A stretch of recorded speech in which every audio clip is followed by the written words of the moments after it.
This is definitely music to listen to, not dance to, which is really funny.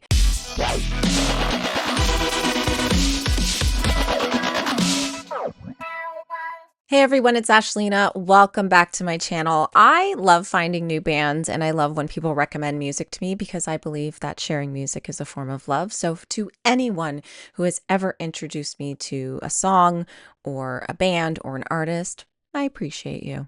Now, Kevin, who is one of my subscribers and also such a great friend that I have found in my actual city that I live in, told me to listen to the band Yes. And I was like, is that their actual band name? So I've looked into them on Spotify and I can tell you with great assurance, I have no idea who this band is. So Yes are an English progressive rock band formed in London in 1968, comprising 20 full-time musicians over their career. Their most notable members include lead singer John Anderson, bassist Chris Squire, guitarist Steve Howie, and Trevor Rabin, drummers Bill Bruford and Alan White, and keyboardist Tony Kaye and Rick Wakeman. The band have explored several musical styles and are often regarded as progressive rock pioneers. Since February 2023, the band's lineup consists of Howe, Jeff, Billy, John, and drummer Jay. Okay. So obviously some of the members have passed, which is very sad. But it seems like this band still gets a ton of listeners and a ton of fans. Now, progressive rock, is that my favorite type of rock? Definitely not. So I'm not really sure how this is going to go. I will either love this, like it enough to continue going down this rabbit hole, or hate it. So Kevin wants me to listen to Roundabout. It's the 2024 remaster, so I feel like that's going to sound the best. I'm more of an audio person, but happy to watch a live performance of it if I end up liking the song, let's be real. I actually like watching live performances regardless if I like the band or not because they're talented. Like, people are talented in general. Just because I don't like their music doesn't mean they're not talented, so I don't mind watching stuff like that. All right, so let's listen to Roundabout. I'm going to be reading the lyrics along on Spotify because I like doing that. So let's get started.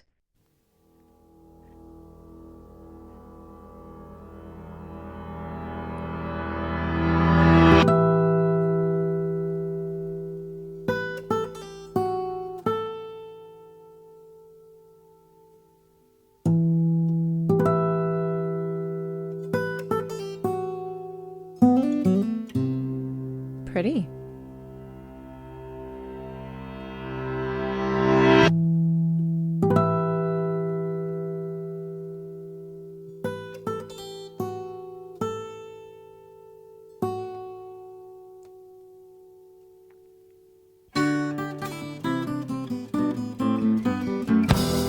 Oh. Oh.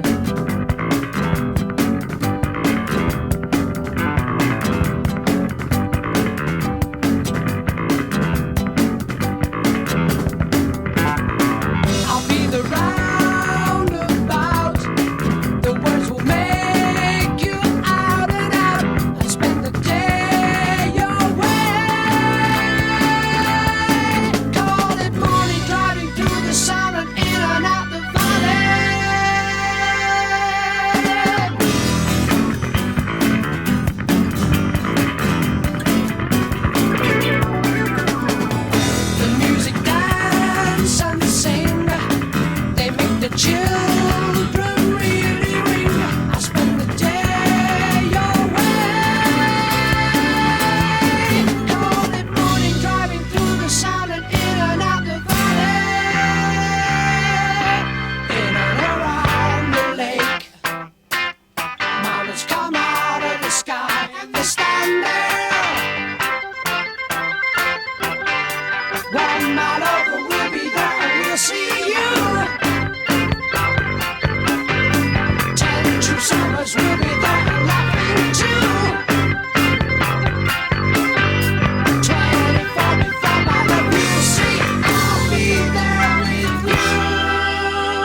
Okay, so yeah, my camera decided to freeze, which was not very kind.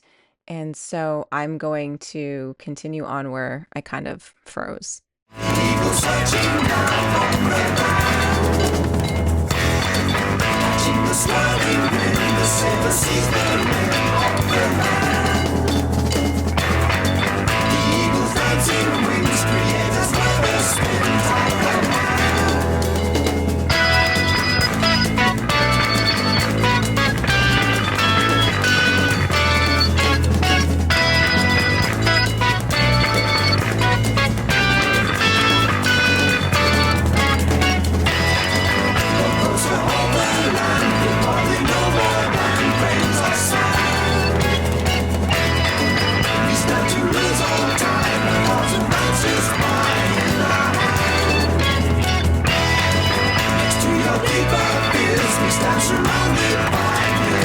There's just so much happening.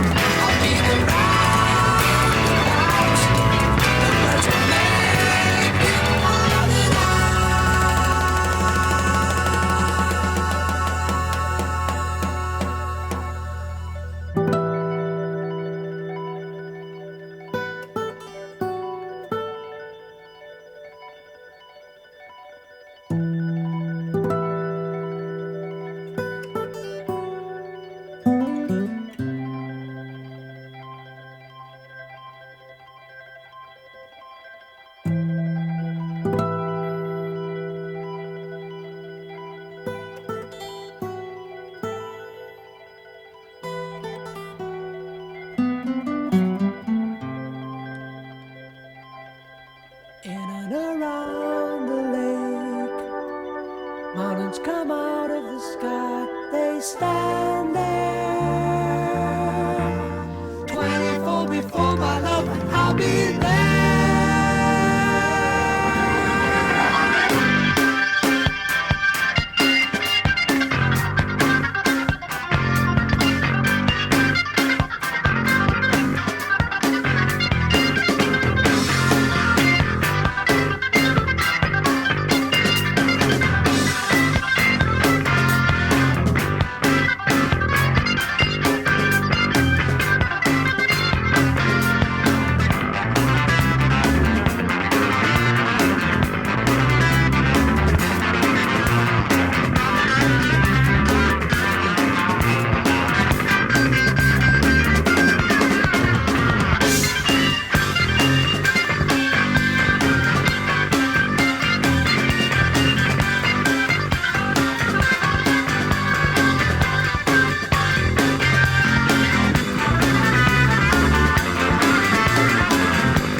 Okay. That was the craziest song I've ever heard in my life. There was so much going on in this song. There was like 100 instruments happening at the same time. It was just like you're at your friend's house and you're like, hey guys, let's jam. And literally everyone who knows how to play a different instrument just started playing. It was madness. It was wild. I don't think I'll ever be like a full-on progressive rock fan, but there is some progressive rock songs that I like. So I'm just so curious. Progressive rock, shortened as prog rock or simply prog, is a broad genre of rock music that primarily developed in the UK through the mid to late 1960s, peaking in the early to mid 1970s.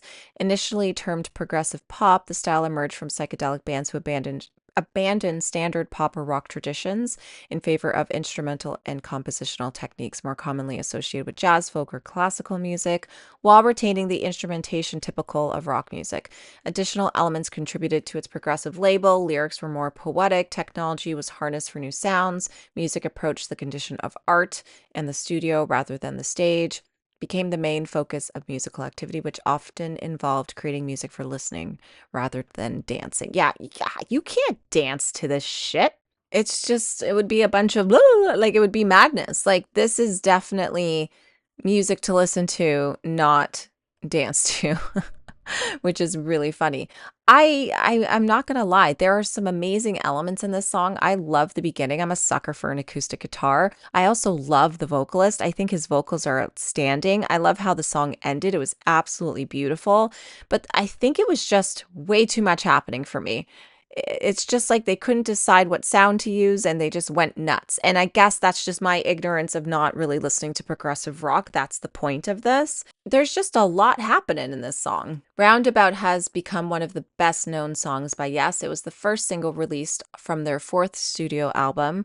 There are two competing explanations regarding the song. One is that the songwriters Joe and Steve were traveling in Scotland where they wrote this song. Another theory is that it was written on the train as they were traveling from the Montreux Jazz Festival. The lyrics reflect both their impression of the scenery and thoughts about the upcoming festival. The song begins with an acoustic piece performed by Howe that lasts for about 40 seconds. The song uses multiple time signatures. Yes, it does. While most of the song is in a simple 4x4, the choruses are in 14x4 and the ending vocal segment 7x4. The song has had a bit of resurgence in recent years, first as one of the hardest songs in the 2010 rhythm game Rock Band, then as the ending credits theme to the 2012 anime JoJo's Bizarre Adventure. I can see this song being about literally them being on a train and just seeing the world around them, or literally just anywhere in the UK because there's so many roundabouts. But yeah, it's it seems like a simple, happy song about life, but also it's just wildly busy. And at times I was just a little confused of where the hell this song was going. I'm just so curious how they came up with this. That's my question. It's like, how do you write a song like this and just keep adding more instruments and then know it's actually done? You know what I mean? And then changing the time signature of it all multiple times is wild. And I like time signature changes. I think they sound really cool. But yeah, this song is nuts. If I'm out of you, see, I'll be there with you. Choose there with you. This song could have been like 3 songs in one, literally. But I get it. If this is your type of vibe and you used to listen to this back in the day, cool. I'm curious if you are like a hardcore Yes fan. What do you listen to now? Like, what bands are you into? What music do you like? Because that will be telling. I think that would be very telling to kind of figure out what this band got you into in the future. Or are you just still listening to Yes? And if that's true, that's okay. I feel like lately, if I were to pick a proggy rock band that I dig, it would be Unprocessed. And just for the simple fact that they have this one album that I absolutely love, and it's called And Everything in Between, and it's absolutely incredible. But I feel like this is where progressive rock is going, and it's more metal. It changes, and you can make it stop.